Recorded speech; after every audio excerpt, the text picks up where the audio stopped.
Okay, तो आज हम करेंगे 4.3 एक्सरसाइज कंप्लीटिंग स्क्वायर मेथड। ठीक है, वैसे मैंने ये मेथड बता रखा है आपको। फर्स्ट लेक्चर आप यूट्यूब पे मेरा देख सकते हो, उसमें आपको ये कंप्लीटिंग स्क्वायर मेथड पता चल जाएगा कि कैसे किया जाता है। लेकिन जिनको फर्स्ट लेक्चर नहीं समझ आया या फिर उन्होंने नहीं देखा हो तो कोई प्रॉब्लम नहीं है। मैं जो ये एक्सरसाइज करवाऊँगा इसमें जब मैं क्वेश्चन सॉल्व करूँगा तो आपको क्लियर हो जाएगा कि इसको कैसे किया जाता है। ठीक है, चलो let's get started. Let's see, सबसे पहला क्वेश्चन आपका है एक्सरसाइज 4.3 का, ये रहा, जिसमें लिखा है find the roots of the following quadratic equations if they exist by the method of completing the square. मतलब आपको इन चारों क्वेश्चंस के कंप्लीटिंग स्क्वायर मेथड के है ना यूज़ करके रूट्स निकालने हैं। ओके, कैसे निकालेंगे? तो मैं आपको ऐसे करता हूँ, दो क्वेश्चंस जो हैं वो मैं करके बताता हूँ। एक ये कर लेता हूँ मैं, ठीक है, और एक आप बोलो तो फर्स्ट कर लेता हूँ। ओके, ये दोनों क्वेश्चंस मैं आपके सामने सॉल्व करूँगा, बड़े ध्यान से समझना इसको करते कैसे हैं। ओके, ठीक है, ये आपका क्वेश्चन है। अब इसको कैसे सॉल्व करेंगे ध्यान से समझना। ठीक है, स्टेप नंबर वन कहता है, मैं स्टेप वाइज बताता हूँ। ये आपका स्टेप नंबर 1 है। इसमें क्या करना है आपको, 2x² minus 7x plus 3 equal to 0 है। तो जो x² का कोफिशेंट होता है, x² का जो कोफिशेंट है उससे इस पूरे नंबर को, मतलब इस पूरी इक्वेशन को, x² का जो कोफिशेंट होता है उससे इस पूरी इक्वेशन को डिवाइड कर दो। ठीक है, अब क्वेश्चन एराइज होता है कि आपने कई बार बताया है कि अगर कोई वैल्यू को किसी से डिवाइड किया जाता है तो साथ में मल्टीप्लाई भी करते हैं, और आपने तो नहीं किया। तो एक चीज़ याद रखना, मैंने या मल्टीप्लाई नहीं किया है इसका मतलब ये नहीं कि यहाँ पे है नहीं। एक्चुअली मैंने क्या किया है, मल्टीप्लाई डिवाइड दोनों किए हैं, लेकिन ये जो 2 है ये कहाँ गायब हो गया, ये एक्चुअली इक्वल टू के उधर जाके अपॉन में चला गया है, इस तरीके से। तो यही रीज़न है कि ये जो है हमारा प्रेजेंटेशन जो हमारा दिख रहा है अभी तुम्हारे सामने जो है वो ये ऐसे दिख रहा है, 2x² minus 7x plus 3 upon 2 equal to 0। इसका रीज़न ये है। ठीक है, अब आगे क्या करना है, तो ये जो 2 है इस 2 को अब दो है ना तीनों में डिस्ट्रीब्यूट कर दो। अब भले आप इसको सेकंड स्टेप भी बोल सकते हो या फिर इसको फर्स्ट स्टेप के अंदर इंक्लूड कर सकते हो। ठीक है, तो इस 2 को क्या करना है, तीनों टर्म्स में, ये क्या होती है, नंबर ऑफ टर्म्स है 1 2 3, तीनों में डिस्ट्रीब्यूट कर दो। तो 2x² upon 2 minus 7x upon 2 plus 3 upon 2 equal to 0। समझे क्या किया मैंने, कि x² का जो भी कोफिशिएंट होता है उससे मल्टीप्लाई डिवाइड करो। तो डिवाइड वाला तो यही रहेगा, लेकिन जो मल्टीप्लाई वाला है वो वहाँ जाके क्या हो जाएगा, 0 हो जाएगा। ठीक है, तो फिर आपका नीचे 2 बचा है। फिर अगले स्टेप में इस 2 को जितने भी टर्म्स ऊपर दिए हैं, अब यहाँ 3 दिए हैं तो तीनों के नीचे डाल दो, डिस्ट्रीब्यूट कर दो तीनों में, कर दिया। तो अब क्या होगा, तो सेकंड स्टेप में एक चीज़ क्लियर हुई आपकी कि x² का जो कोफिशिएंट था वो हट गया। और यही रीज़न है कि आपको x² का रू है ना, ये जो कोफिशिएंट है इसको हटाना था, इसीलिए मैंने ये डिवाइड करवाया। अब कई बार ऐसा भी होगा कि आपको ऐसी भी इक्वेशन दे देंगे जिसमें x² का कोई कोफिशिएंट है ही नहीं, तो जब नहीं होगा तो उस केस में आपका ये क्या होगा, फर्स्ट स्टेप होगा। उस केस में आपको है ना कुछ भी डिवाइड करने की जरूरत नहीं, क्योंकि ऑलरेडी x² का कोफिशिएंट क्या है, 1 है। ठीक है, तो वहाँ फिर आपका ये वाला क्या होगा, फर्स्ट स्टेप होगा। अब थर्ड स्टेप क्या है, अब देखते हैं। तो अब थर्ड स्टेप में आपको क्या करना है, तो यहाँ पे x² minus 7x equal to minus 3। मतलब जो आपकी इक्वेशन है x² minus 7x by 2, sorry इसके नीचे 2 है वो लिखा नहीं मैंने। ठीक है, 7x बाई 2 और ये जो 3 बाई 2 है, तो इसमें ये जो कांस्टेंट टर्म है ये क्या होती है, कांस्टेंट टर्म होती है। इस टर्म को क्या करो, राइट में लेके जाओ, मतलब इक्वल टू के उधर राइट साइड ले जाओ। तो क्या होगा, अगर ये प्लस है तो उधर जाके माइनस हो जाएगा, माइनस है तो उधर जाके प्लस हो जाएगा। ये आपका थर्ड स्टेप है। ठीक है, अब फोर्थ स्टेप क्या है, तो अब फोर्थ स्टेप को ध्यान से समझना। इसमें आपको क्या करना है कि टेक कोफिशिएंट ऑफ x जो क्या है, आपको यहाँ पे x का जो कोफिशिएंट है उसको उठाना है। तो वो क्या है आपका यहाँ पे, वो आपका है 7/2। ठीक है, वो क्या है 7/2। साइन नहीं लेना है, साइन लेने की ज़रूरत नहीं है, आपको बस वो कोफिशिएंट उठाना है। फिर क्या करना है, step 5, half the value of step 4। Step 4 में जो वैल्यू आई है, जो आपने ली है, उसको हाफ कर दो। मतलब तो 7/2 है, इसको भी अगर हाफ करता हूँ तो क्या बना 7/4। ठीक है, 7/2 था, ये नंबर है ना। स्टेप 4 की वैल्यू क्या थी 7/4, सॉरी 7/2। उसका भी हाफ करना है तो 1/2, तो कितना बन गया 7/4। अब इस हाफ मैंने कह रहे 7/4 मतलब 5th स्टेप में जो वैल्यू आई है, अब 6th स्टेप में क्या करना है, square the value of step 5, that is, अब क्या करना है, उस वैल्यू को स्क्वायर कर देना है। तो कितनी आएगी 49/16 कर दिया। अब स्टेप नंबर 7 में क्या करना है, उसके अंदर आपको add value of 6 on both sides. अब आपको क्या करना है कि ये जो आपने वैल्यू बनाई है इसको दोनों साइड क्या कर दो, ऐड कर दो। बोथ साइड किसके, बोथ साइड ये जो आपका आया था इन स्टेप 3। थर्ड स्टेप में जो आया है एक्सप्रेशन, वैसे तो इसको एक्सप्रेशन नहीं बोलेंगे क्योंकि इक्वल टू है, तो इसको बोलेंगे इक्वेशन। इसके अंदर दोनों साइड ऐड कर दो। ठीक है, तो x² माइनस 7/2 प्लस इधर भी डाल दो 49/16, और इक्वल टू में -3/2 था तो उधर भी डाल दो 49/16। समझ रहे हो, एक एक स्टेप को अगर आप खुद करो, मैंने ये स्टेप करके बता रहा हूँ, आप इसको देख देख के दूसरे क्वेश्चन पे अगर ये अप्लाई करते जाओ, 4 बार देखोगे और 4 बार इसके साथ साथ करोगे तो 5वीं बार अपने आप खुद से आने लग जाएगा। ठीक है, ये मैं पहले क्वेश्चन में ऐसे करके बता रहा हूँ, अगले जितने भी क्वेश्चन आएंगे सब में मैं फटाफट खुद ही करूँगा। ठीक है, डायरेक्ट करूँगा।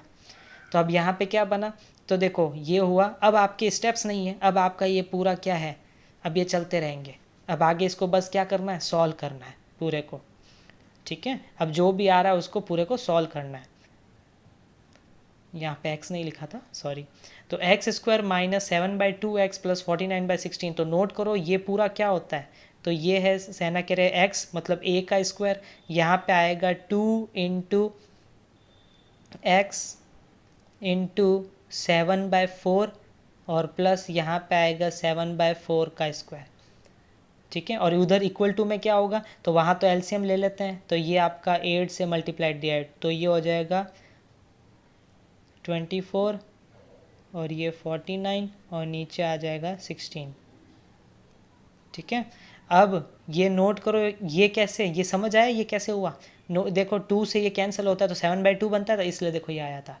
ठीक है, तो ये आपका आइडेंटिटी बन गई x माइनस 7/4 का होल स्क्वायर, मतलब a माइनस बी का होल स्क्वायर का फॉर्मूला था ये। और इधर साइड क्या बनेगा, तो इधर साइड बनेगा 25/16। अब ध्यान से देखो, ये भी आपको देखने से पता चल रहा है यार, अब तो आपको कम से कम 20 तक के स्क्वायर तो आते ही होंगे, तो देख के पता चल रहा है ये भी एक किस है ना, ये दोनों भी स्क्वायर्स हैं और ये भी होल स्क्वायर है। तो अब इस केस में क्या करते हैं, by taking square root both the side. तो जब हम स्क्वायर रूट लेंगे दोनों तरफ तो क्या होगा, तो एक स्टेप तो यहीं लिख रहा हूँ, फिर बाकी का पार्ट आगे करूँगा मैं। यहाँ लिखना ज़रूरी है ताकि तुम्हें समझ आए कि हुआ क्या। तो ये स्क्वायर हट जाएगा क्योंकि यहाँ पे हमने स्क्वायर रूट लिया है, तो इसके ऊपर स्क्वायर था तो ये कैंसिल हो गया। और इधर क्या होगा, तो इधर होगा +-5/4। नोट करो, मैंने कुछ लेक्चर्स में बता रखा है आपको कि ये है ना, जब भी किसी स्क्वायरिंग टर्म का रूट होता है तो ये प्लस माइनस क्यों लिखा जाता है, इसका रीज़न मैंने बताया है। ठीक है, इसका रीज़न क्या होता है कि भाई आप प्रैक्टिकली सोचो, जैसे एग्जांपल है एक्स स्क्वायर इक्वल टू है ना आपका दे रखा है 16, तो प्रैक्टिकली देखना 16 को उधर ले जाऊंगा तो x square minus 16 equal to 0। यहाँ पे आइडेंटिटी लग रही है a square minus b square, तो वो होता है एक्स माइनस 4 एक्स प्लस 4, यही होता है। 16 किसका होता है, 4 का ही होता है, और एक्स किसका, एक्स स्क्वायर मतलब है ना एक्स स्क्वायर किसका, एक्स का होता है, तो एक्स माइनस 4 एक्स प्लस 4। अब ये दोनों को ब्रैकेट एक एक बार इक्वल करूँगा तो एक बार आएगा x इक्वल टू 4, एक बार आएगा x इक्वल टू -4। यही रीज़न है कि जब x की वैल्यू इसके अंदर देखो क्या आ रही है, +4 भी आ रही है -4 भी आ रही है, तो इतने सारे स्टेप करो, इसकी जगह डायरेक्ट क्या कर दो, इस स्टेप के बाद लिख दो x इक्वल टू +-4। इसीलिए यहाँ पे भी यही किया जाता है। जब दोनों तरफ स्क्वायर्स हो तो उसको जब रूट करते हैं तो हमेशा याद रखना राइट साइड में जो भी कहना कह रहे कॉन्स्टेंट वैल्यू होती है, एग्जैक्ट वैल्यू होती है, इंटीजर होते हैं, उनका रूट करके हमेशा +- लिख दिया जाता है। ये शॉर्टकट है, इतना सब नहीं करने की ज़रूरत है, ठीक है। अब क्या करना है, ऑब्वियस है हमें क्या होता है क्वाड्रेटिक है तो x की हमेशा 2 वैल्यू मिलती है, तो एक बार क्या करो प्लस लेके चलोगे इस साइन को, फिर सॉल्व करोगे तो x आ जाएगा, एक बार माइनस लेके चलोगे और सॉल्व करोगे तो x आ जाएगा। तो इस तरीके से x आपको 2 वैल्यू दे देगा। चलो करके बताता हूँ कैसे। तो x माइनस 7/4 इक्वल टू, एक बार मैं प्लस लेता हूँ तो ये 5/4, ठीक है। तो ये हो जाएगा x इक्वल टू 7/4 प्लस 5/4, तो 7 + 5 कितना 12, और ये बाय 4 तो कितना आया 3। इसी तरीके से है ना कह रहे ये सेकंड लेता हूँ, ठीक है। यहाँ पे -5/4 लेता हूँ तो x इक्वल टू 7/4 -5/4, तो ये आया 2/4, तो आया 1/2, ठीक है। तो देयरफॉर x की क्या क्या वैल्यू आई, एक आई 3 और दूसरी आई 1/2, ठीक है। ये था तरीका सॉल्व करने का। तो सॉल्व करते वक्त इसमें तो टाइम लगा, लेकिन अब नहीं लगेगा क्योंकि अब अपन फटाफट क्वेश्चंस करेंगे, ठीक है। चलो देखते हैं नेक्स्ट क्वेश्चन। ओके, जैसे कि मैंने बोला था अब मैं आपको ये वाला क्वेश्चन करके बताता हूँ क्योंकि ये रूट में है, तो मेरे हिसाब से सबको प्रॉब्लम होगी कि ये क्या कैसे करेंगे इसको। वैसे बहुत ईजी है, मैं तरीका बताता हूँ तुम्हें, ठीक है, ध्यान से देखिएगा।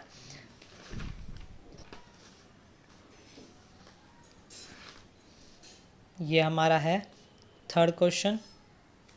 इसके अंदर क्वेश्चन लिखा है आपका 4x² plus 4 √3x plus 3 equal to 0, ठीक है। ये हमने लिख दिया। अब क्या करना है, तो मैं अब आपको फटाफट बता रहा हूँ, टाइम वेस्ट नहीं करेंगे। फटाफट इस पूरी इक्वेशन को 4 से डिवाइड कर दो, ठीक है, कर दिया, ठीक है। तो x², फिर ये बन जाएगा आपका √3x, ठीक है, और ये बन जाएगा आपका 3/4 इक्वल टू 0, ठीक है। ये कर दिया अपन ने, समझ में आया कैसे किया। ये कैसे आया, 4 को जब डिवाइड किया, ऑब्वियस है दोनों तरफ डिवाइड किया होगा, यहाँ पे भी नीचे 4 रहा होगा, तो ये हट गया, तो बन गया आपका पूरा 0, और ये वाला 4 क्या हुआ, तीनों में डिस्ट्रीब्यूट हो गया, तो इसके नीचे 4 आया तो 4 से 4 कैंसिल, इसके नीचे 4 है तो ये भी दोनों कैंसिल, और इसके नीचे आया तो ये तो कैंसिल होगा नहीं, तो इसलिए 3/4। अब अगला स्टेप क्या होता है, x² प्लस √3x, इसको उधर लेके जाना होता है, तो ये माइनस का 3/4। फिर अगले स्टेप में क्या करते हैं, x के कोफिशिएंट को हाफ करते हैं, ठीक है, तो x² प्लस √3x, अब हाफ करेंगे, तो अब हाफ करने का मतलब ये नहीं है यहाँ करेंगे, यहाँ नहीं करना है, रफली करना है, ठीक है, रफ में करना है ये काम। हाफ किया, ठीक है, तो √3 का हाफ ऐसे करना है, ऐसे, ठीक है, इसीलिए ये आया √3/2। अब हाफ करने के बाद उसको क्या करना होता है, स्क्वायर करना होता है, तो क्या आएगा, तो √3 का स्क्वायर होता है 3, ठीक है, तो क्या होता है √3 का स्क्वायर 3 और 2 का होता है 4, तो इस और इसी 3/4 को क्या करो, इधर भी ऐड कर दो और उधर भी ऐड कर दो, ठीक है। तो नोट करो क्या हुआ, ये और ये कैंसिल हो गया, और एक चीज़ चौंकने वाली आई, वही वैल्यू वापस आ गई, आई ना। तो इससे क्या प्रूफ हो रहा है, इससे ये प्रूफ हो रहा है कि वो ऑलरेडी खुद एक परफेक्ट स्क्वायर था, है ना। इससे क्या प्रूफ हुआ कि ये एक खुद ऑलरेडी एक परफेक्ट स्क्वायर है। याद रखना जब भी आप देखो, तो इसलिए मैं ना ये मैंने क्यों किया, आप सोच रहे होंगे क्या सर आपको पता नहीं था कि ये होने वाला है। एक्चुअली मेरे को पता था, मैंने इसलिए किया था कि मैं आपको बताना चाहता था कि क्या कि है ना क्या रीज़न है कि ऐसा आया, क्योंकि हमेशा एक चीज़ याद रखा करो, पहले इक्वेशन को देख लिया करो। अगर इक्वेशन ऑलरेडी एक परफेक्ट स्क्वायर है तो कंप्लीटिंग स्क्वायर के अंदर ये सारे स्टेप करने की कोई ज़रूरत नहीं है, क्योंकि नोट करो, देखो मैं यहाँ स्टेप करते करते आया तो देखो वापस वही सेकंड स्टेप आ गया 4 से डिवाइड करने वाला।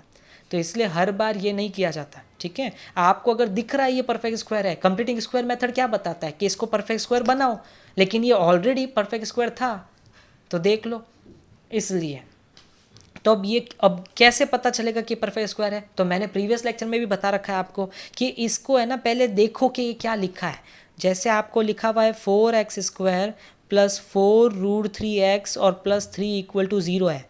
तो अब ज़रा खुद दिमाग लगाओ कि हमें पता है स्क्वायर की दो ही फॉर्मूले होते हैं, a+b का होल स्क्वायर और a-b का होल स्क्वायर। तो माइनस वाला तो लगेगा नहीं क्योंकि सारे प्लस में है, तो यही लगेगा।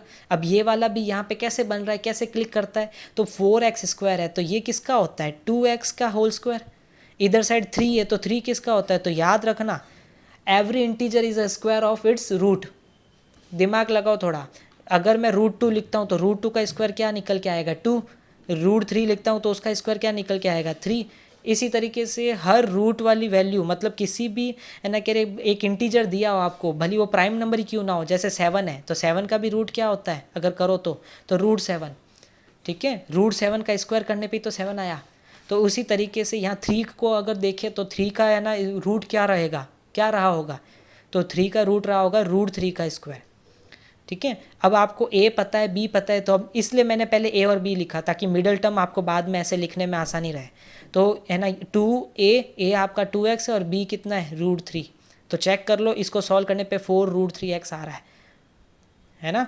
तो देखो ये पूरा क्या बन गया? 2x प्लस √3 का होल स्क्वायर इक्वल टू 0। तो इस तरीके से आपको क्या मिलेगा? 2x plus √3 equal to 0। तो आंसर आएगा x इक्वल टू -√3/2। इसको 2 बार लिख दो, क्यों? क्योंकि होल स्क्वायर है, 2 ब्रैकेट बनाता है ना ये, एक ऐसे और एक और, ठीक है। इस तरीके से स्क्वायर का मतलब यही तो होता है कि ब्रैकेट कितनी बार है? 2 बार, और इसके अंदर रूट्स सेम आते हैं, ठीक है। तो इस तरीके से इसको सॉल्व करना होता है। चलो अब फटाफट वर्ड प्रॉब्लम करेंगे। क्या बताना है अब हमें? हम है ना कह रहे अब हमें रूट्स फाइंड करने हैं क्वाड्रेटिक इक्वेशन के, लेकिन हमें क्या करना है, और एक और चीज़ इन्होंने बोली कि क्वाड्रेटिक फार्मूला अप्लाई करके करना है। ओके, अब ये क्या चीज़ है? ये मैंने शायद तुम्हें नहीं बताई थी, कोई नहीं अब देख लेते हैं, ठीक है। क्या लिखा है यहाँ पे? x - 1/x equal to 3 where x is not equal to 0। ये क्यों दिया? वैसे इसका यहाँ कोई यूज़ नहीं, लेकिन ये देने का रीज़न क्या है? क्योंकि साफ दिख रहा है अपॉन में x है, और याद रखना डिनोमिनेटर कभी भी 0 नहीं होता, ठीक है। इसलिए इन्होंने इन्फॉर्मेशन दी है ये अपन को। उसी तरीके से यहाँ पे भी इन्होंने ये कॉमा करके इसीलिए लिखा है कि x is not equal to -4 and 7। क्यों? क्योंकि यहाँ पे अगर आप -4 डालते तो ये 0 हो जाएगा, और इधर 7 डालते तो ये 0 हो जाएगा, और ये कभी 0 नहीं हो सकते, ठीक है। इसलिए ये केवल इन्फॉर्मेशन मात्र के लिए आपको दिया जाता है, इसका वैसे कोई पर्सपेक्टिव नहीं है, कोई यूज़ नहीं है, ठीक है। चलो तो मैं ऐसा करता हूँ, आपको ये वाला क्वेश्चन सॉल्व करके बताता हूँ, और मैं यहाँ पे आपको अब क्वाड्रेटिक फार्मूला क्या होता है ये रहा, ये होता है क्वाड्रेटिक फार्मूला। इसको मैं यूज़ करके बताऊँगा कि इसको अप्लाई कैसे किया जाता है। अगर ये आपने सीख लिया तो ये आपके लिए बहुत आसान हो जाएगा, ठीक है। चलो क्वेश्चन लिखते हैं। सेकंड क्वेश्चन है, उसका सेकंड पार्ट। क्वेश्चन कुछ इस तरीके से आपको दे रखा है, 1/x-4 फिर x+4। क्वेश्चन है आपका 1/x+4 - 1/x-7 इक्वल टू 11/30, ठीक है। तो पहले तो इसको हम लाते हैं क्वाड्रेटिक के फॉर्मेट में। कैसे लाएंगे? तो जैसे कि मैंने आपको प्रीवियस लेक्चर में बता रखा है कि ये दोनों ही टर्म्स जो होती है ये डिफरेंट है, इनसे कोई लेना देना नहीं है। कैसे पता चलेगा? यहाँ ज़रा 10 डालो x की जगह, तो 10 + 4 14, और यहाँ 10 डालोगे तो 10 - 7 कितना होता है? 3 होता है। तो 14 और 3 में कोई रिलेशन बनता है? नहीं ना। तो ऐसे नंबर्स जो होते हैं इनका एलसीएम हमेशा क्या आता है? इनका प्रोडक्ट ही आता है। तो इसलिए इस तरीके से ये प्रोडक्ट ही इनका एलसीएम होगा। तो इस हिसाब से ये यहाँ पे क्रॉस में जाएगा, ये यहाँ जाएगा, तो यहाँ बनेगा x - 7 और इधर बनेगा x+4 और इक्वल टू में 11/30, ठीक है। अब क्या करेंगे? तो ये ब्रैकेट को ओपन करते हैं और साइन बदलते हैं। तो x - 7 ये हो जाएगा प्लस माइनस माइनस तो माइनस एक्स, और प्लस माइनस माइनस तो -4, और नीचे क्या करेंगे तो नीचे आप इसको मल्टीप्लाई कर दीजिए, x into x x square, x into -7 -7x, 4 into x तो प्लस का 4x, और 4 है ना, कह रहे 7 ज़ा कितना होता है तो माइनस का 28 इक्वल टू 11/30। ठीक है, अब क्या करना है तो देखो यहाँ पे x x कैंसिल हो रहा है, और -7 -4 कितना होता है, ये आपका होता है माइनस का 11। ठीक है, और नीचे क्या है एक्स स्क्वायर, अब +4 है -7 है तो माइनस का 3x और माइनस का 28 इक्वल टू 11/30। अब नोट करो ये पूरी वैल्यू जो कि यहाँ पे है नीचे डिवाइड में, वो वहाँ जाके मल्टीप्लाई में आ जाएगी और ये यहाँ चली जाएगी। ठीक है, लेकिन 11 से 11 कैंसिल हो रहा है तो ये बनेगा आपका -30, क्योंकि ये 30 जब यहाँ जाएगा तो 11 इंटू 30 बनाएगा, तो 11 तो वहाँ जाके कैंसिल हो जाएगा, तो आमने सामने इक्वल टू के दोनों तरफ 11 है इसलिए कैंसिल हो जाएंगे, तो लेकिन साइन तो थोड़ी हटेगा, साइन तो रहेगा, तो इसलिए ये बन जाएगा -30, और ये वहाँ जाएगा तो ये देगा x² -3x -28। अब ये -30 वहाँ ले जाते हैं तो आपकी इक्वेशन आके रेडी हो जाएगी, x² -3x -28 और प्लस का 30 इक्वल टू 0। तो ये x² -3x और इसको सिंप्लीफाई करें तो ये बनता है प्लस का 2 इक्वल टू 0। ठीक है, अब मैं बताता हूँ कि क्वाड्रेटिक फार्मूला ये कैसे अप्लाई किया जाता है। तो सबसे पहला आपको क्या करना होता है स्टेप, जो जनरल फॉर्म होती है उसको पहले लिखो। अब ज़रा इस इक्वेशन को इस इक्वेशन से जो आपने निकाली है गिवन इक्वेशन है उससे कंपेयर करो। तो जब कंपेयर करोगे तो आपको पता चलेगा कि x² है, ये भी x² है, इसके आगे कुछ नहीं है, इसके आगे a है, तो यहाँ कुछ नहीं है तो मतलब 0 मत समझना, 1 है, क्योंकि अगर यहाँ पे 0 होता, इसका कोफिशिएंट 0 होता तो क्या ये x² की टर्म यहाँ प्रेजेंट होती, एग्जिस्ट ही नहीं करती। 0 के साथ कुछ भी मल्टीप्लाई कर तो वो क्या होता है, 0 ही तो होता है, समझे। इसलिए तो यहाँ पे क्या है 1 है, 1 ही एक ऐसा नंबर है जिसके साथ कुछ भी मल्टीप्लाई कर तो वापस वही आता है। ठीक है, तो इसलिए a की वैल्यू यहाँ हमें क्या मिली 1। इसी तरीके से b क्या आया तो x के साथ वाला b होता है, इधर x के साथ क्या है -3। साइन हमेशा याद रखना, ठीक है, ये सब मैं बता चुका हूँ तुम्हें, ये पॉलिनोमियल चैप्टर में आ चुका है। इसी तरीके से c है तो ये c क्या है यहाँ पे, तो यहाँ पे आपका c दे रखा है 2। तो a b c तीनों पता चल गए इक्वेशन से। अब क्या करना है तो फॉर्मूला याद दिलाता हूँ। फॉर्मूला कैसे याद करोगे तो x equal to -b plus minus √b² -4ac upon 2a। ये प्लस माइनस क्या शो कर रहा है, मैं बार बार बता चुका हूँ, अब भी वापस बोल रहा हूँ आपको कि प्लस माइनस मतलब होता है कि एक बार प्लस लो और एक बार माइनस लो तो आपको दो आंसर मिलेंगे। तो अब -b की वैल्यू कितनी है -3, फिर प्लस माइनस अब b² तो b के अंदर क्या डालना है -3 तो उसका स्क्वायर, फिर माइनस फार्मूले का, फिर 4, a की वैल्यू कितनी है 1 और c कितना है 2। इसी तरीके से नीचे 2 और इंटू a कितना है 1। अब क्या करना है +3, अब यहाँ पे -3 का स्क्वायर करते हैं तो प्लस का 9 आता है, और 4 2 ज़ा ये कितना होता है 8, और नीचे 2 1 ज़ा 2। ठीक है, ये क्या हो गया 3 प्लस माइनस 9 - 8 कितना 1, और 1 का रूट तो 1 ही होता है, और नीचे 2। अब क्या करना है तो अब आपको x की एक बार यहाँ पे ये प्लस लेना है, तो प्लस लेने से क्या होगा 3 + 1/2, तो आंसर आया आपका 3 + 1 4, 4/2 मतलब 2। इसी तरीके से यहाँ पे x इक्वल टू 3 - 1/2, तो 3 - 1 2, 2/2 1। तो इस तरीके से ये तीसरा मेथड है जो अब मैं इस लेक्चर में बता रहा हूँ, आपके सामने रख रहा हूँ कि ये फॉर्मूले से भी आप क्या कर सकते हो x की वैल्यूज़ निकाल सकते हो। ठीक है, तो देख लो ध्यान से मैंने क्या किया। सबसे पहले दोनों अलग अलग टर्म्स थी इसलिए दोनों कैल्शियम होता है उनका प्रोडक्ट, तो दोनों को क्रॉस कर दिया, इधर मल्टीप्लाई इधर मल्टीप्लाई, तो ये आ गया तुम्हारा x - 7, ठीक है, और माइनस x + 4।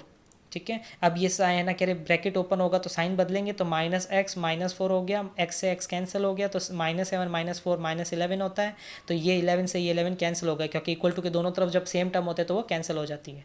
फिर उसके बाद ये 30 गया वहाँ पे मल्टीप्लाई में, तो माइनस साइन थोड़ी हटेगा, वो थोड़ी कैंसिल हुआ था, तो इसलिए -30 बना वो, और ये वाली पूरी वैल्यू उधर चली गई ऊपर, तो x² -3x -28। अब इसको यहाँ लेके आए तो ये आपका बना x² -3x + 2 = 0, क्योंकि प्लस का 30 माइनस 28 था। अब ax² plus bx plus c equal to 0 होता है, तो इसको और आप गिवन इक्वेशन को जो अपने रिक्वायर्ड डिजायर्ड इक्वेशन थी अपन को कंपेयर करेंगे तो हमें a b c मिल जाएंगे। फिर इक्वेशन, ये फॉर्मूला याद रख लो, ये फॉर्मूला इंपॉर्टेंट है, x equal to minus b plus minus root b square minus 4ac upon 2 है। अब जहाँ पे भी a b c लिखे वहाँ सब जगह इसको पुट कर दो और एकदम परफेक्ट तरीके से पुट करना, एक गलती आपने की नहीं साइन की, सब का बड़ा हो जाएगा, ठीक है। और उसके बाद एक एक बहना कह रही, एक बार प्लस लेके सॉल्व करो इस पूरे को और एक बार माइनस लेके करो, आपको 2 आंसर मिल जाएंगे, ठीक है। ये था इसका क्राइटेरिया। ओके, नेक्स्ट क्वेश्चन देखते हैं। फोर्थ क्वेश्चन क्या कह रहा है यहाँ पे, the sum of the reciprocals of Rahman's ages. अब यहाँ पे क्या करना है, एक सेकेंड, एक बड़ी सिली मिस्टेक कर दी मैंने। यहाँ पे find the roots of the following equation थी, इसके अंदर इस क्वेश्चंस के है ना रूट निकालने थे, लेकिन क्वाड्रेटिक सॉल्यूशन यूज़ करने का ऐसा कुछ नहीं लिखा है। ये थर्ड क्वेश्चन था और जो मैंने सॉल्व किया है, एक्चुअली इन्होंने बोला था, मैंने पूरा क्वेश्चन पढ़ा नहीं, क्वेश्चन नंबर 1 जो है, जो ऊपर दिया है, इन सब को क्वाड्रेटिक फार्मूला यूज़ करके सॉल्व करना है। कोई बात नहीं, मैंने उस क्वेश्चन को क्वाड्रेटिक फार्मूले से करवा दिया, बात एक ही है, ये तुम अपना होमवर्क समझ के तुम कर लेना, ठीक है। इन सबको तुम अपने हिसाब से कर लेना, क्वाड्रेटिक फार्मूला और है ना इसको कंप्लीटिंग स्क्वायर से दोनों से करोगे तो आपको पता चल जाएगा, आपकी प्रैक्टिस हो जाएगी, ठीक है। तो अब जरा फोर्थ क्वेश्चन देखते हैं, the sum of the reciprocals of Rahman's age in years, ठीक है, 3 years ago and 5 years from now is 1/3, find his present age. Practically सोचो, रहमान मतलब बंदा एक ही है, लेकिन उसकी बोला है कि उसके, देखो मैंने हमेशा एज प्रॉब्लम में क्या बोला है, पीछे से चलो, तो रहमान की रेसिप्रोकल, रहमान की 3 साल पहले की और 5 साल बाद की जो एजेस है पहले वो निकालो, फिर उन दोनों को रेसिप्रोकल करो, फिर उसके बाद उसका सम करो। तो ये स्टेप्स जो हैं, ये स्टेप्स ध्यान से देखना है यहाँ पे कैसे करना है। चलो फिर ध्यान से देखना कैसे करेंगे हम इसको।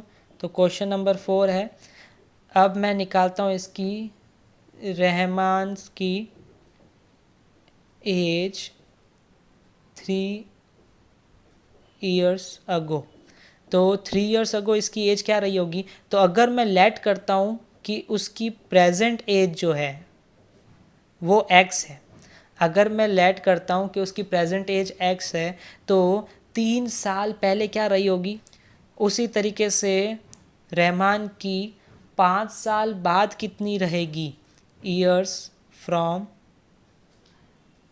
नाउ, तो 5 साल बाद कितनी रहेगी, तो x + 5। प्रेजेंट एज में अगर कुछ माइनस करते हो तो वो पास्ट में चला जाता है, और प्रेजेंट एज में अगर कुछ जोड़ते हो तो वो फ्यूचर में चला जाता है, ठीक है। तो रहमान्स की 3 साल पहले क्या एज थी, तो x प्रेजेंट एज है तो x - 3, ठीक है। और रहमान की 5 साल बाद कितनी होगी, तो x की प्रेजेंट x मतलब है ना कि रहमान की प्रेजेंट x है तो x + 5, ठीक है। अब बोल रहे हैं कि इन दोनों को रेसिप्रोकल करो और ऐड करो। तो रेसिप्रोकल क्या होता है, तो ये आपका बना x - 3 1/, ठीक है। और इसी तरीके से इसको भी किया तो 1/x + 5, और दोनों को प्लस किया, तो प्लस किया तो रिजल्ट क्या बोल रहे हैं, वो क्या आना चाहिए, 1/3। तो ये बन गया आपका फॉर्म। याद करो, अभी थोड़ी देर पहले जो मैंने प्रीवियस क्वेश्चन किया है उसी के अंदर ये चीज़ है, सेम वैसा ही करना है आपको इसको सॉल्व। तो ये मैं यहाँ पे इसको सॉल्व कर देता हूँ, चलो ठीक है, सॉल्व करके इक्वेशन तक लाता हूँ, फिर आप खुद कर लेना कैसे करना है।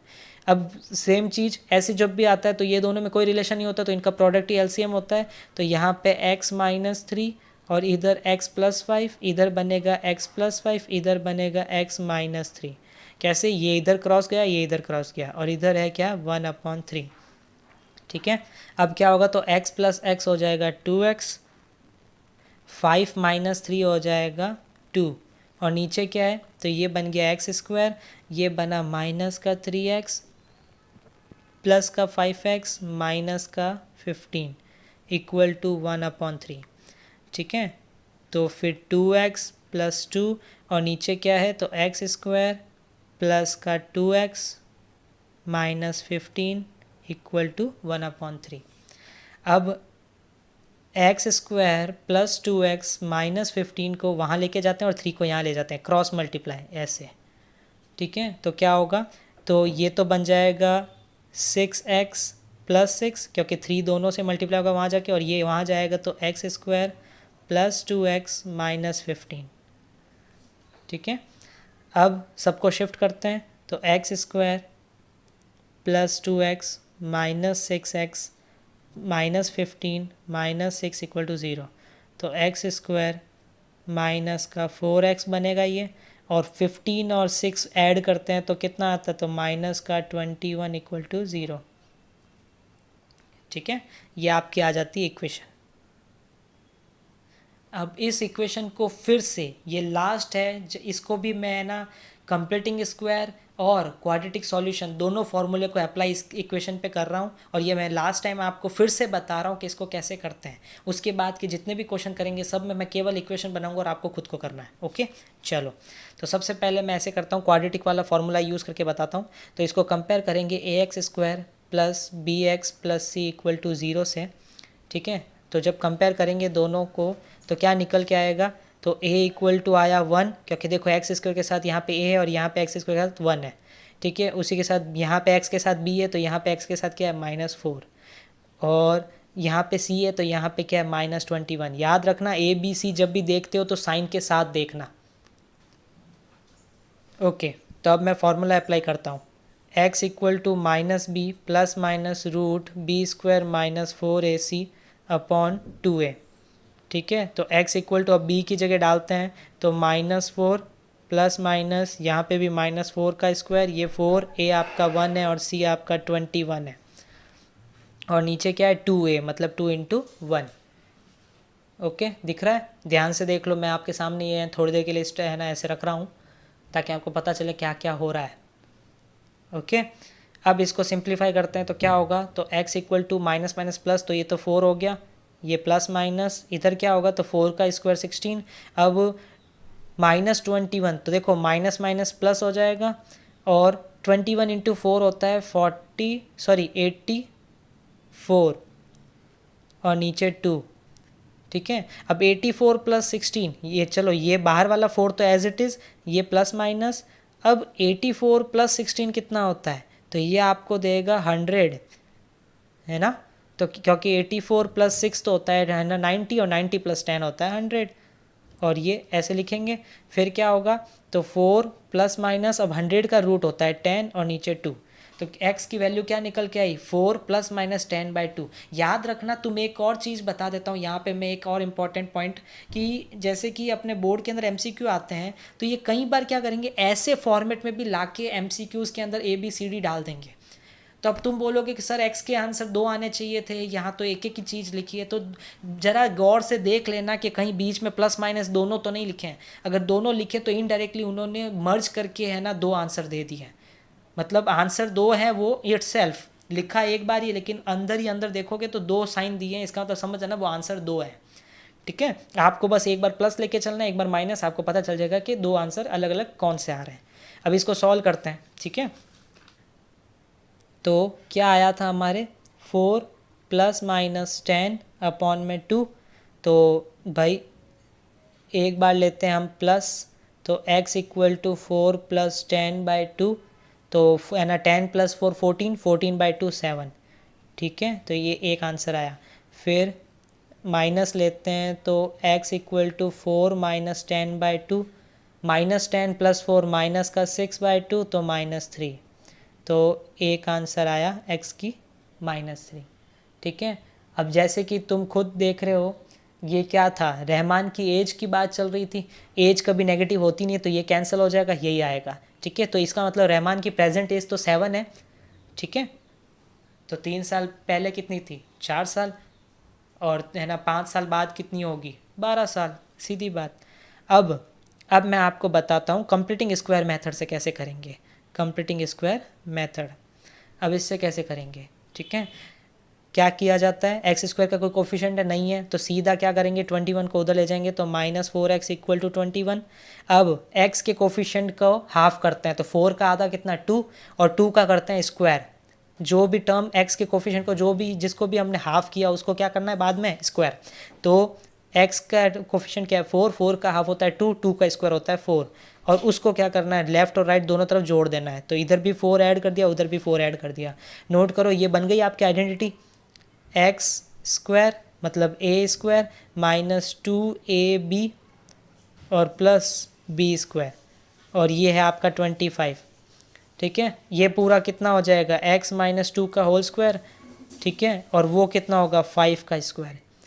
अब दोनों तरफ क्या करेंगे, रूट लगाएंगे, तो ये बनेगा आपका x माइनस 2 और उधर प्लस माइनस 5 बनेगा। अब एक बार प्लस लोगे तो x इक्वल टू 2 प्लस 5 तो आया 7, और एक बार माइनस लोगे तो x इक्वल टू 2 माइनस 5 तो कितना आया -3। आ गया, देख लो सेम आ रहा है। तो ये तरीका है, okay.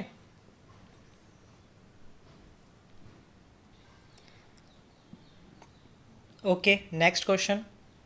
In a class test, the sum of Shefali's marks in mathematics and English is 30. Had she got 2 marks more in mathematics and 3 marks less in English, the product of their marks would have been 210. Find her marks in the 2 subjects. Practically सोचो, जब mathematics और English को मिला के total marks 30 आए हैं, तो अगर मैं एक मैथमेटिक्स के मार्क्स को x मान लेता हूँ, ठीक है, वही सेम क्राइटेरिया हो गया जैसे अपन प्रीवियस में कर चुके हैं बहुत बार, कि जब एक का आप अगर है ना कुछ लेट कर लेते हो तो दूसरे का अपने आप ही सम में से माइनस करोगे तो दूसरे का निकल के आ जाएगा, है ना। तो अब इसको ज़रा स्टेप वाइज समझना। क्वेश्चन नंबर आपका है 5th। इसके अंदर क्या करूँगा अब मैं, देखो ज़रा कि मैथमेटिक्स जो है उसके अगर मैं मार्क्स मान लेता हूँ x, तो अपना अगला सब है ना सब्जेक्ट क्या था, इंग्लिश, जिसके हो जाएंगे 30 माइनस x। मानते हो, ठीक है, ये कर सकते हैं अपन।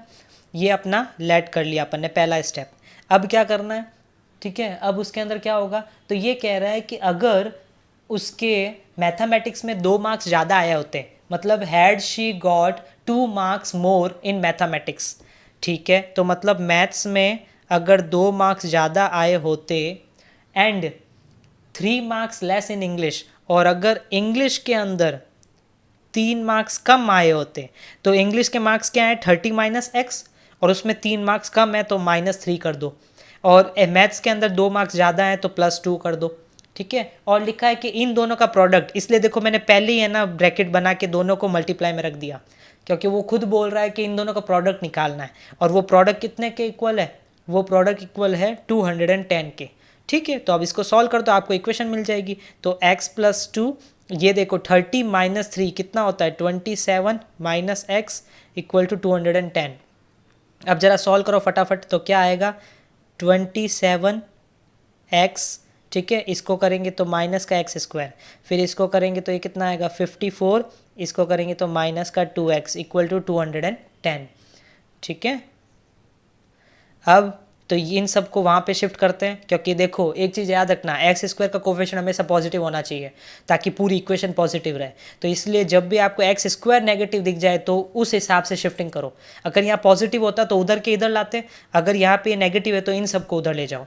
तो क्या बनेगा, तो ये उधर गया तो बनेगा आपका x², फिर उसके बाद 27 उधर जाएगा तो -27 -27x, ये आपका -2x उधर जाएगा तो +2x, और है ना प्लस का 54 तो उधर जाके -54, और वहाँ ऑलरेडी 210 पड़ा है प्लस में, ठीक है, उसका साइन नहीं बदलेगा, गलती भी मत करना ऐसी। तो x², अब -27 + 2 तो कितना -25, तो ये आपका हो जाएगा 210 - 54 है, तो ये हो जाएगा आपका 156 प्लस का इक्वल टू 0, ठीक है, ये चीज़ हो जाएगी। ये आ गई आपकी इक्वेशन, चेक कर लेना ज़रा, ठीक है।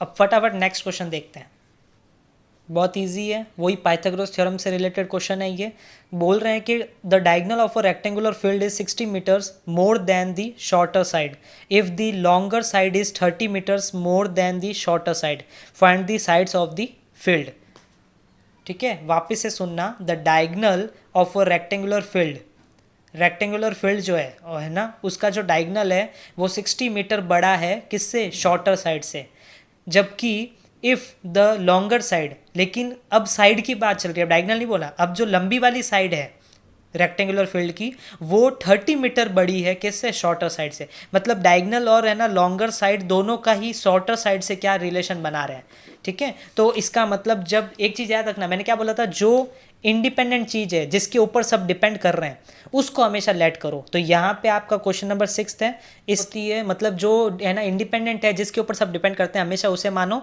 तो इसलिए लेट कर लेता हूँ shorter side b x meter, ठीक है। तो अब क्या करें, तो इस हिसाब से डायगनल कितना हो जाएगा, डायगनल कितना हो जाएगा, तो बोला था कि शॉर्टर का 60 है ना मीटर ज़्यादा है, तो x प्लस 60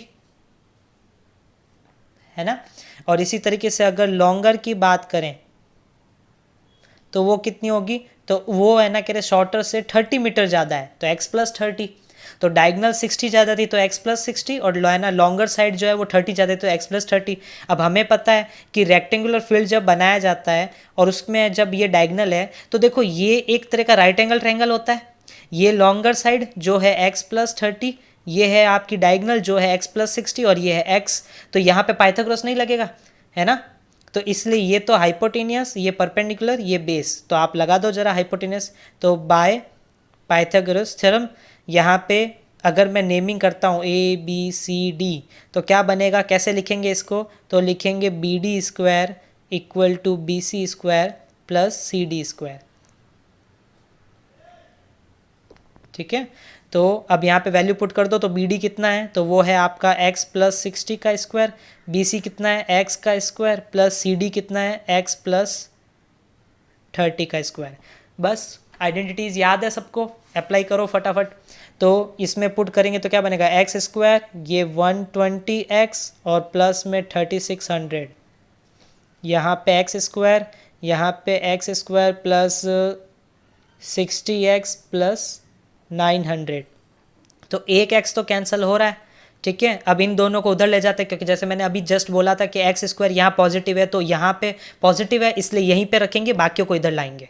अगर ये नेगेटिव होता तो इनको उधर ले जाते। तो अब क्या करें, तो ये आपका एक्स स्क्वायर, फिर ये आपका प्लस का 60x, 120x उधर जाएगा तो माइनस का 120x, और प्लस में 900 ये उधर जाएगा तो माइनस का 3600 इक्वल टू 0। तो बना एक्स स्क्वायर माइनस 60x, क्योंकि माइनस का 120 प्लस का 60 माइनस 60 होता है, और 3600 में से 900 माइनस करेंगे तो ये आएगा माइनस का 2700 इक्वल टू 0, ठीक है। तो ये आपकी आ गई वो इक्वेशन। अब इसको सॉल्व करोगे तो आपको क्या मिल जाएगा, x जो कि होगी शॉर्टर साइड जो हमने लेट की थी, फिर उसी साइड को इसमें पुट करोगे तो 60 प्लस करने पे डायगनल और 30 प्लस करने पे लॉन्गर आ जाएगा, ठीक है। तो ज़रा इक्वेशन को ध्यान से देख लो, आपकी भी यही आनी चाहिए, ओके। चलो नेक्स्ट क्वेश्चन, 7th क्वेश्चन क्या कहता है, the difference of squares of two numbers, difference of squares of two numbers, तो मतलब पीछे से, बार बार बोल रहा हूँ पीछे से चला करो, पहले 2 नंबर लो, ठीक है, आगे कुछ ना कुछ रिलेशन दिया होगा उससे अपन 2 नंबर बनाएंगे, फिर उसका स्क्वायर करेंगे दोनों का इंडिविजुअली अलग अलग, फिर उन दोनों को डिफरेंस करेंगे तो आएगा 180। इसका मीनिंग ये है, अब रिलेशन देखते हैं क्या है दोनों नंबरों का, the square of the smaller number is 8 times the larger number, okay. देखते हैं, तो सबसे पहले क्या है क्वेश्चन नंबर 7, यहाँ पे क्या बोल रहा है, लेट कर लेते हैं। जैसे कि मैंने हर बार बोला है, बार बार मैं रिपीट करता हूँ ताकि आपके है ना किसी के पास भी कोई भी अगर लेट हो जाता है, वीडियो पूरा नहीं देखता है, तो जब भी देखेगा जिस पॉइंट पे भी है ना वो उस वीडियो को चेक करेगा, उसे कॉन्सेप्ट क्लियर होते रहे, इसलिए मैं बार बार हर चीज़ रिपीट करता रहता हूँ। तो द स्मॉलर नंबर जिसके ऊपर डिपेंड रखते हैं सब जने, उसको हमेशा लेट करना चाहिए। तो स्मॉलर नंबर को लेट कर लेते हैं एक्स। हाँ, तो अब अपन निकालते हैं लार्जर नंबर। तो क्या बोला इसने कि लार्जर नंबर को अगर 8 टाइम्स करें तो वो स्मॉलर नंबर के स्क्वायर के बराबर आता है ना। क्या लिखा हुआ था वहाँ पे, क्वेश्चन को ध्यान से पढ़ना। क्या बोला है यहाँ पे कि the square of the smaller number is 8 times the larger number, okay. मतलब स्क्वायर करें अगर स्मॉलर नंबर का तो वो लार्जर नंबर के 8 टाइम्स के बराबर है, ठीक है। तो इसका मतलब लार्जर नंबर कितना हुआ, तो लार्जर नंबर आया आपका एक्स स्क्वायर अपॉन 8, ये 8 जो मल्टीप्लाई में लार्जर के वो वहाँ चला जाएगा तो अपॉन में आ जाएगा। ओके, तो क्या बोला है क्वेश्चन में, तो अब करते हैं अपन अकॉर्डिंग टू क्वेश्चन। उन्होंने कहा है कि दोनों के स्क्वायर का डिफरेंस निकाले तो 180 के इक्वल आ रहा है। ठीक है, तो इसका मतलब लार्जर वन का स्क्वायर करते हैं माइनस स्मॉलर वन का स्क्वायर करते हैं तो वो किसके इक्वल आ रहा है, 180 के। तो लार्जर वन की वैल्यू कितनी थी, तो एक्स स्क्वायर अपॉन 8 है ना, ऑलरेडी वो स्क्वायर था, तब कंफ्यूज मत होना, ये वैल्यू ऑलरेडी स्क्वायर में है और उसका भी स्क्वायर हो रहा है। ठीक है, और स्मॉलर का क्या है, तो स्मॉलर नंबर तो एक्स था तो उसका भी क्या हो रहा है, स्क्वायर हो रहा है। ठीक है, तो इनडायरेक्टली क्या आया, तो सोचो जब कोई वैल्यू ऑलरेडी स्क्वायर होती है और उसका और स्क्वायर होता है तो वो क्या बनती है, एक्स की पावर 4, और ये 8 है तो ये कितना हो जाएगा, 64। इसी तरीके से ये एक्स स्क्वायर और ये बन जाएगा 180। ठीक है, अब क्या करेंगे, कैसे होगा अब, तो मैं आपको एक और तरीका बताता हूँ। जब पावर 4 आ जाती है ना, तो एक सिंपल सा कॉन्सेप्ट है, लेट कर लिया करो यहाँ पे कि कुछ भी लेट कर लिया करो, भले आप ए ले लो, वी ले लो। अब जैसे मैं ऐसे करता हूँ, मैं वी ले लेता हूँ, वी इक्वल टू मैं मान लेता हूँ एक्स स्क्वायर को वी मान लो, फिर यहाँ पुट कर दो। तो प्रैक्टिकली सोचो, अगर एक्स स्क्वायर वी है तो वी स्क्वायर क्या होगा, एक्स की पावर 4, तो इसका मतलब एक्स की पावर 4 की जगह वी स्क्वायर लिख दूँ और नीचे 64। इधर वी है कि हमने किसको माना था, एक्स स्क्वायर को, तो यहाँ पे क्या आ जाएगा, वी इक्वल टू 180। अब 64 को एलसीएम लेके उधर करोगे सॉल्व यहाँ पे, तो क्या होगा, 64 से मल्टीप्लाई डिवाइड बनेगा। ठीक है, तो ओवरऑल आंसर आपका क्या निकल के आएगा, सॉल्व करेंगे तब, तो ये बनेगा आपका वी स्क्वायर माइनस 64v और अपॉन में 64 इक्वल टू 180। ठीक है, ये आपका बना v square minus 64v equal to 180 into 64। तो वी स्क्वायर माइनस 64v, इसको सॉल्व कर दो। ठीक है, और इसको यहाँ लेके आओ, या फिर ऐसे करते हैं, चलो एक तरीका अपनाते हैं, ये यहाँ पे ही रहने देते हैं और मैं आपको इसी के अंदर कंप्लीटिंग स्क्वायर मेथड लगा के फटाफट आंसर निकाल के ही बता देता हूँ इस क्वेश्चन में। चलो एक क्वेश्चन और कर लेता हूँ मैं कंप्लीटिंग स्क्वायर सॉल्व करके। तो क्या करते थे उसमें हम, जो अब ये सॉल्व करता मैं और इधर लाता तो इक्वेशन बन जाती है आपकी वी स्क्वायर माइनस 64v माइनस समथिंग जो भी यहाँ आता। ठीक है, तो अब प्रैक्टिकली सोचो, हम स्टेप्स क्या करते हैं कंप्लीटिंग में, कांस्टेंट टर्म को लेफ्ट राइट में ले जाते हैं, वो ऑलरेडी वहाँ पड़ा है तो एक स्टेप आपका हो चुका है। वी स्क्वायर का कोई कोफिशिएंट है नहीं तो डिवाइड करने का सवाल ही नहीं उठता। अब क्या करते हैं, वी जो कोफिशिएंट होता है, वी का जो कोफिशिएंट है उसको पहले हाफ करते हैं। तो 64 का हाफ क्या होता है, तो 64 का हाफ होता है हमारे 32। ठीक है, 64 का हाफ होता है 32 और 32 का करना होता है स्क्वायर। ठीक है, तो क्या आएगा, 32 का स्क्वायर करके दोनों तरफ ऐड कर दो, तो 1024 इधर भी कर दिया। ठीक है, और 180 इंटू 64 प्लस 1024 इधर भी ऐड कर दिया। ठीक है, ओके, तो जैसे कि मैंने पूरा सॉल्व करके यहाँ तक मैं पहुँच चुका हूँ। v इक्वल टू मेरा एक आया है 144, ये जो था मेरा दोनों का सम किया तो आया 12544, जिसका रूट होता है 112, तो प्लस माइनस लिख दूंगा।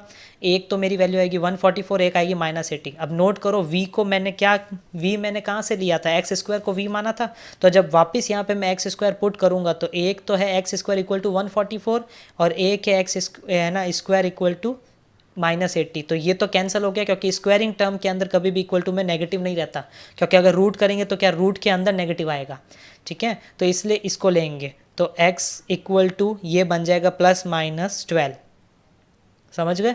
ठीक है, तो अब क्या करेंगे, तो x इक्वल टू 12 एक आंसर आ गया और दूसरा -12 है, ये x की भी दो वैल्यू आ गई। तो अब दोनों से ही आपको दो आंसर मिलेंगे। इससे आपको मिलेगा x इक्वल टू एक, मैं ना कह रहा, दूसरी टर्म आपको मिल जाएगी, y ले लेता हूँ उसको, दूसरी मिल जाएगी 18।